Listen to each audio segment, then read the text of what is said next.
Well, welcome to the drama comedy screening number 4, Filmmaker Q&A. I am your host, Nancy Morrow, and I am the executive director of the McMinnville Short Film Festival. I'd like to welcome all these amazing filmmakers here. I'm so excited to get started talking to them. The films that we just watched were a roller coaster of emotion, from laughter to seriousness and just everything. So let's get started. Sean Parker, I am going to start with you. You're coming to us from Portland, and your film was Delilah, about a mermaid. I wanted to ask your actress what it was like to film in that mermaid costume. Talk to us about the costume and the filming of that in general, because I know if we were in person, you would get that question. Sure. I think her biggest challenge with working with the costume was that it was not designed for her at all. The whole film came up about at the last minute. My wife was making the costume for something completely different, for a different model. And the writer, Jason, was over, and in true Jason fashion, saw what my wife was working on and thought, hey, we've got our actress Angela coming into town to do an ADR session for a movie. She's got like a few spare hours. Let's squeeze a movie in. And he just whipped out this script. And so it was definitely made for a smaller person, but she pulled it off great. She did. She looks beautiful in it. Although now I'm understanding why she's drinking so much throughout the film is because of she didn't really plan to wear this costume. So I did pick up, after watching it a couple of times, I did pick up the one Little Mermaid reference of the comb. She's combing her hair with a fork. Did she Yeah. come up with that? Did you guys come up Yes, with that that? that was all her. Are there others we should be watching for? Other Little Mermaid references? I think that's the only overt one that I can remember. What was it like? What kind of looks did you get? Now, I know Portland's known for keep Portland weird, so maybe this just fit, but what kind of response did you get when you were out in public filming with a mermaid? Honestly, there wasn't a lot. There weren't like a lot of people around giving reactions. We had to stage everything, so everybody that she runs into is just friends of ours we brought in. So maybe it wasn't all that weird by Portland standards. I guess not. So, okay. Christopher Graham, you are coming to us from Sacramento, California. And help me say the name of your title. It is a Japanese word for in between. Yeah, exactly. It's pronounced Aida. Aida. We've heard it pronounced every different way. Aida, Ada, but yeah, it's Aida. Aida, okay. Yeah. And being in between, of course, your story is all about this young mother who is having to take care of her newborn, her child, baby, and her elderly mother. Many of us have experienced that, taking care of children and parents. Was this a personal story to you, or how did your story come about? It was. I have a rather large family, and unfortunately, dementia is something that is fairly common in my family. With older than certainly the women, my characters in the film, but my lead actress in the film, Kiko, she also has experienced that, and it's definitely relevant thing in Japan. Early onset dementia is very common there, and so I was living there for a couple of years in Tokyo. It seemed it just was on my mind a lot more, and so I thought of this moment about a young mother sort of struggling with just adapting to being a young mother, and then not having the sort of natural mentor that you would have from your own mother, because she's in essentially the same state that her daughter's in. So and that felt like sort of sadly poetic to me, and then I started thinking about just the gifts that we give each other in our relationships and our children, and how that might manifest itself in the older age, and in different ways. So were you living in Japan when you made this movie, or did you return to Japan to film it? I was living in Japan. My wife there, she's a meteorologist, and she was working doing weather over there, and I really wanted to make a narrative project while I was there. I had this amazing backdrop, and suddenly some extra time on my hands, so I was actively searching for a story to tell, and I happened to know an amazing actress was transition into more sort of grown-up roles, because she actually is like on the equivalent of like a Disney Channel show there. She does a lot of stuff involving children and teaching them to read and stuff. So yeah, I was living in Japan at the time, and when I moved back to the States, I started editing the movie. Nice. Okay. So Linda Yordy is coming to us from Boise, Idaho. And Linda, when I think of film noir, I do not think of sock puppetry. So how did you combine these two things? Well, it actually started with a challenge at work. Richard Martin, who was one of our puppeteers, he and I worked together, and we work in training and development. And he was trying to figure out how to deliver a training course the easiest way possible to some frontline employees. Well, if you've ever worked for a fairly large company, you know that there's all kinds of technology challenges with people having access to the internet and the firewalls and all of that. So, and I tend to have kind of a sarcastic sense of humor. And we stood there for a while and kind of went back and forth with some ideas. And I said, you know what, just write a script, put some socks in a box and send it off. And they can do a sock theater and just act out the training video. And then we started just throwing ideas back and forth. And I came up with, well, what if we did sock noir? And then we started doing sock puns, and it just took off from there. What were the challenges of doing the puppetry itself with your sets and everything? What's more challenging about that? It was the first time we'd ever done a sock film. So we were figuring it all out, and everything was shot in my house. I think the biggest challenge was trying to figure out how to get the actors in a position where they could run the puppets and they weren't in the shot. So they spent a lot of time on the floor, underneath tables. Well, we don't see the actors, so they did a good job. Sunhui and Ellen Chang, you're coming to us from Portland. Your film is How to Fall in Love in a Brothel. And as I watched this, I felt like I was watching a stage play. Talk about the sets and why you chose that style of film. I think that's a producer question there. So I'll let her go first, and I'll finish up if I have to. Well, honestly, for years, this film was part of a large installation that we created in the Catherine Clark Gallery, How to Fall in Love in a Brothel. But How to Fall in Love in a Brothel is just an excerpt from a much larger script that Sunhui had written. And so in the process of doing the film and looking at budget, I mean, it's what I call the aesthetics of circumstances. We knew what our budget was. It's all recycled sets. The other art director, Maya Garance, and I talked a lot about, theatricality, looking at it but it wasn't designed to be a stage play. But yes, we took the aesthetics of theater, of art installation, and took what we thought was a really dynamic script and story and said, if you've got good acting, you've got good story, you can put on a street corner, and story is always going to come through. Oh, it's really beautifully shot. The lighting and cinematography is just gorgeous. So Sunhui, talk to us about the script. Now, do we understand this is a small portion of a much larger story?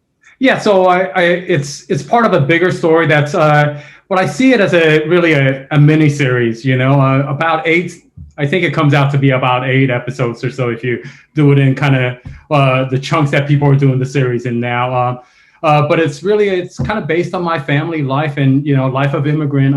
It's kind of different in that the story there is just taking place in Korea. But as their lives move on, it goes into to a place called Guam, the island of Guam, where there was a lot of Koreans who ended up there, many of them with thoughts of moving to the mainland, but having gone native and end up spending their lives there, with no regrets.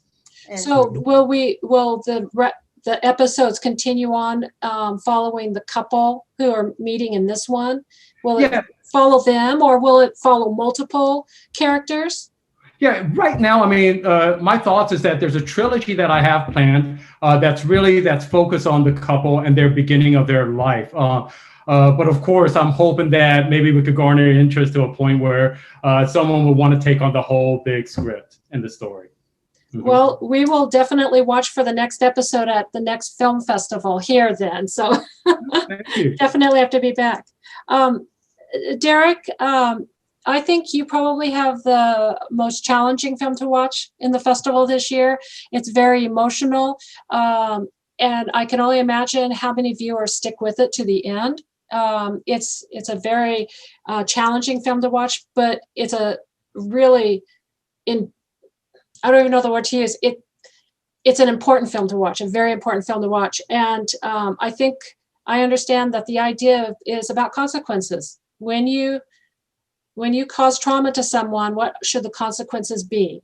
And that's what you're trying to show in this film. Am I close? Well, yeah, I mean, it's about that among other things, but the original idea and the character says it in the film, you can't just go around and do whatever you feel like. And we live in a culture where this is just way too common. And I mean, we see it every day in many different levels and extremes. So when I was actually coming up with the original idea, I was actually driving where I come up with most of my ideas, and it was bugging me. It was really eating at me. And this line came out of me, says, "Do you understand trauma?" And then this dialogue started coming out of me for miles and miles and miles and miles as I was driving, and which eventually turned into and evolved into this story that, and this was prior to the Me Too movement and the Weinstein era. So nothing had really surfaced. So I did put it around a sexual assault. And then interestingly enough, we shot it once and we had some terrible audio problems that weren't our fault. So we actually, months later, we went in and reshot it again. And by that time, Me Too, Weinstein, the allegations began to surface. And I'm like, well, this is going to be a lot more, unfortunately, timely than we thought. And but yeah, it's about the consequences or the lack thereof of inflicting trauma and asking questions more and exploring the idea more than answering those questions, because I don't really know what the answer is.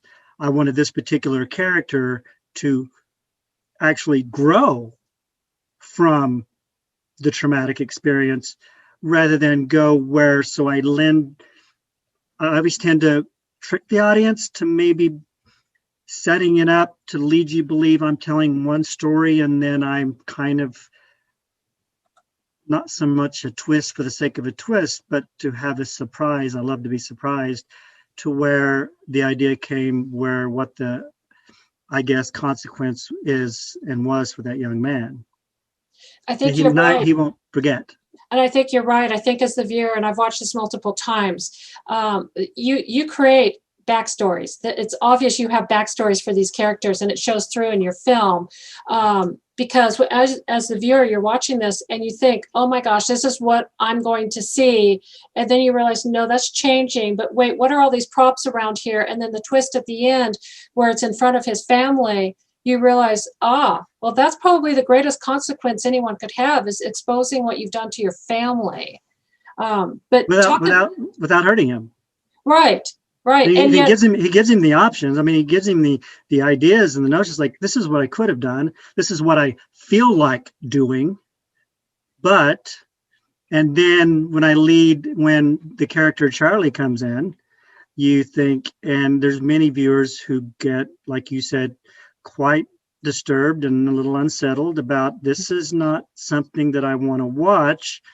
And if they stick through that last 9-10 minute mark, then you'll get surprised that the character, and he says it in the script, he goes, I'm going to go home and take care of my girl and tend to my own trauma. So the idea and the notion is that one event, as simple as it may have been for this young man at that time, how many lives are actually being impacted by it that will be on forever. Exactly. And that was the idea. And I've studied a lot about the death penalty, and that was maybe in part of it is like, because that is a consequence. That is a black and white consequence. But the questions about, is that a proper consequence? Is it?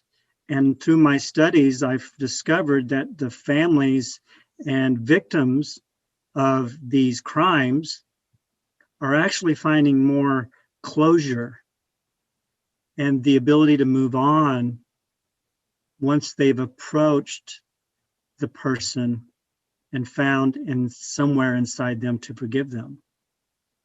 And that was something I wanted to explore in the film as well.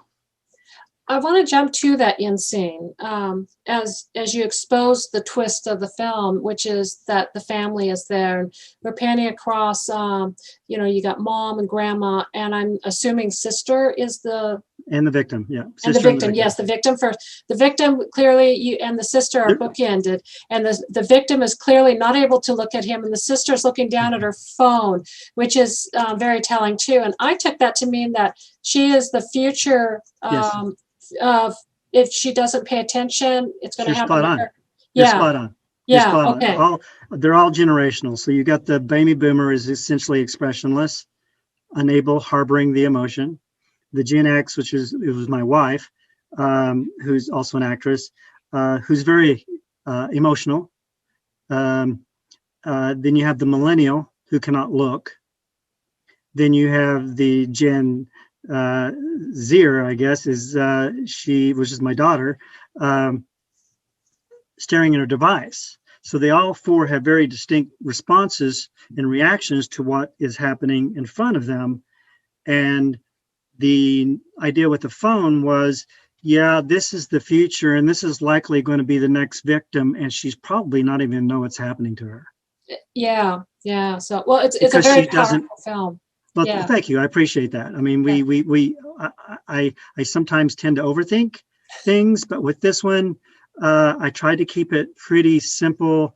And even though there's a lot of references that people won't get, there's a lot of lines and props and, like you said, the setup with the instruments. There's a lot of things that I think audiences, after seeing it, you still may have questions, and I'll be happy to answer them for you. But this one I tried to keep where let's just, like she mentioned earlier, just tell the story.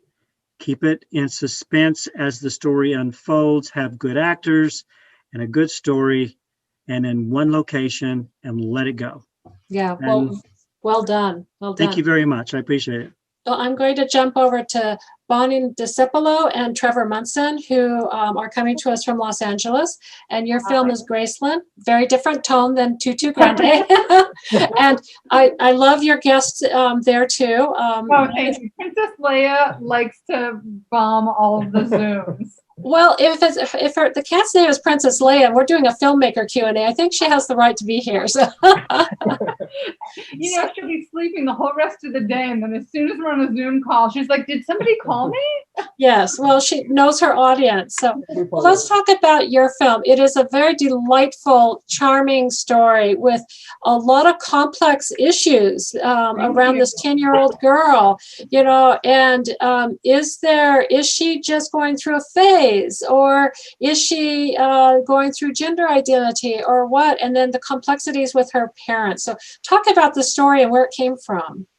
I think it's really interesting. We collaborated on the script, but Elvis, as a character, sort of just waltzed in fully formed. I walked out of an editing session from another room, and I was like, this idea just appeared, just walked in, and it's a 10-year-old who believes that they're the reincarnation of Elvis Presley. And Trevor was like, yeah, let's write that.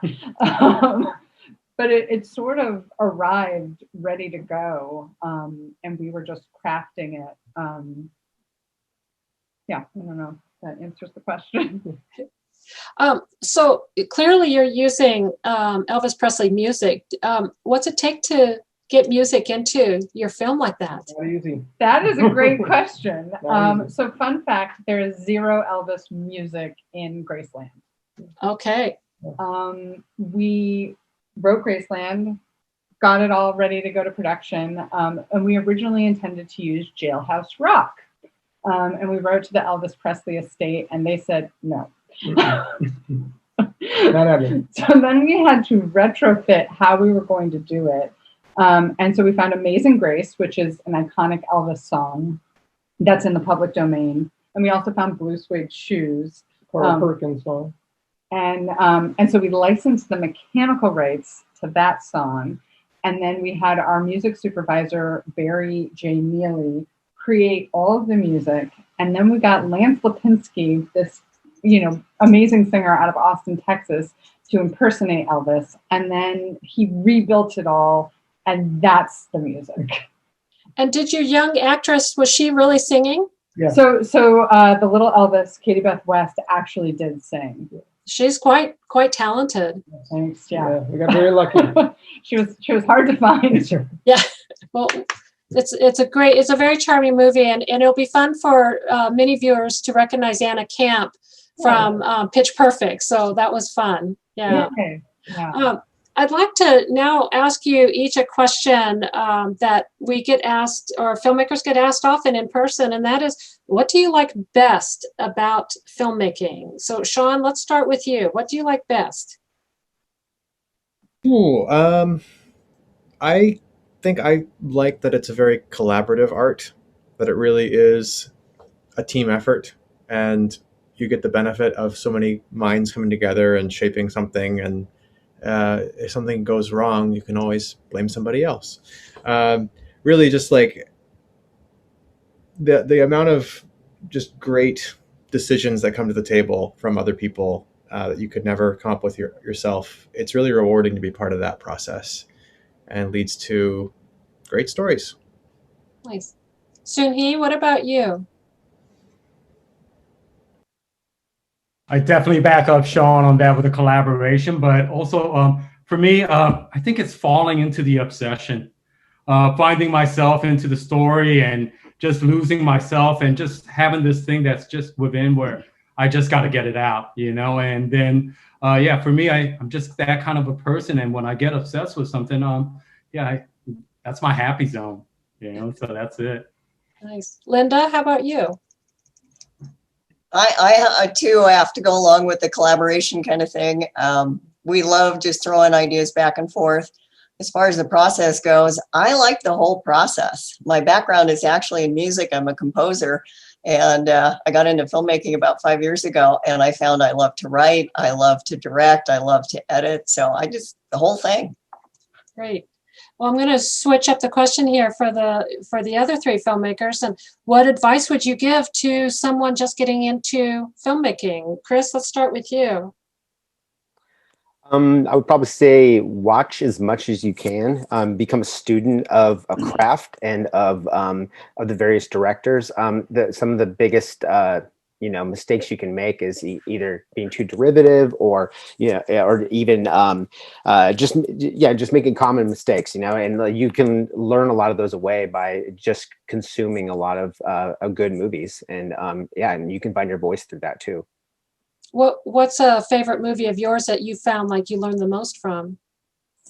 That's a great question. There's so many, but I remember the first time. I remember the first time I realized what a director was and what they did, and that was, and it's not even my favorite movie, but I remember going to Jerry Maguire and just feeling it had such an original voice when I saw it in theaters when I was younger, and then I was like, this feels like it has an original voice, and so I really that really sparked my, I think, love and intrigue for directing. But that certainly isn't my greatest influence as a film, but I could see, I found an original voice there, and I thought that was interesting. Derek, what about you? What advice would you give to someone? I would say that, because I'm I'm an actor first, and because of my MFA and my time at the Actor Studio and my experience, and I'll agree, watch as many films as possible, study the greats. But one thing that I see too often is they really forget the acting craft. That often they're very visual and they're great at production, but the believability and the realism that is often portrayed in film, the films that I truly respect, regardless of the outrageous circumstances, is the high stakes, high conflict acting that it requires to pull off a great portrayal. And it's not easy. It's actually quite difficult. And so that would be, I think, the first thing is study acting and try your best to get the best actors you can, and scripts. Study scripts, not just the visual element and the dialogue you see how it turns from the page. And a lot of my background is in theater, so a lot of the Tennessee Williams, Edward Albee, David Mamet, Sam Shepard, Martin McDonough, John Patrick Shanley. I mean, I've directed all of these plays and broken down scene by scene, by beat with actors, and tell the story and what opportunities you have with little moments with actors that could change the entire dynamic of the story. So it's take acting classes and really study actors and read a lot of scripts and find how that script and actors can take that word off the paper onto the screen, because this acting craft is simple fundamentals, but it's terribly, terribly difficult. So I think that's what I would say. And I think in a short film, the actors are so critical because you have such a short window that you're telling a story from start to finish. And we have watched a number of films because my husband and I are the co-founders of the festival. And for 10 years, we've watched every single film. We have a screening team, but we personally sit and watch every single film, good, bad, whatever. And sometimes the film that might not make it really came down to the actor. Great production, great script, but your actor just didn't quite carry it, and it's so important. I've seen it too, and it's if you lose me in the first minute, first 30 seconds with a performance that I don't believe, I'm out. Because if I don't care for you, if I'm not empathizing or at least understanding or thrust into your circumstance, I kind of cut off. And I think that's if you're lucky and you hire really good actors, if you happen to get Tom Hardy, congratulations, just let him do what he does. But if you don't, it's taking acting classes and learning the fundamentals of storytelling, and same thing as a story. It's what's your objective, what's your stakes, what's in the way, and you got to find somehow in yourself to personalize the material so it becomes believable. And I'm going to take that acting thought and segue over to Bonnie and Trevor here, because Graceland, the acting just enhances it so much more. And you have someone as talented as Anna Camp, and Katie was amazing. So talk to us about getting your actors. Thank you. We appreciate that. So the Anna and Monique and I actually went to high school together. So we're all friends from childhood. So that was actually really easy. We just Ask them. we asked them, and they were like, "You want to go home and shoot a movie in South Carolina? Okay." And then Katie Beth, we auditioned hundreds and hundreds and hundreds of kids to find Katie Beth. But the thing about the acting, so Anna and I are getting together tomorrow to rehearse scenes and put some auditions on tape. And I was thinking about this. For me, the two best scenes in Graceland are the parent-teacher conference and Elvis's final performance. And as I look back, now that we have a little distance, those were the two scenes that I had time to rehearse. And I think it really shows on the screen that we worked it, that we tried it, that the actors did it a bunch of times, that they had time to sleep on it before we shot.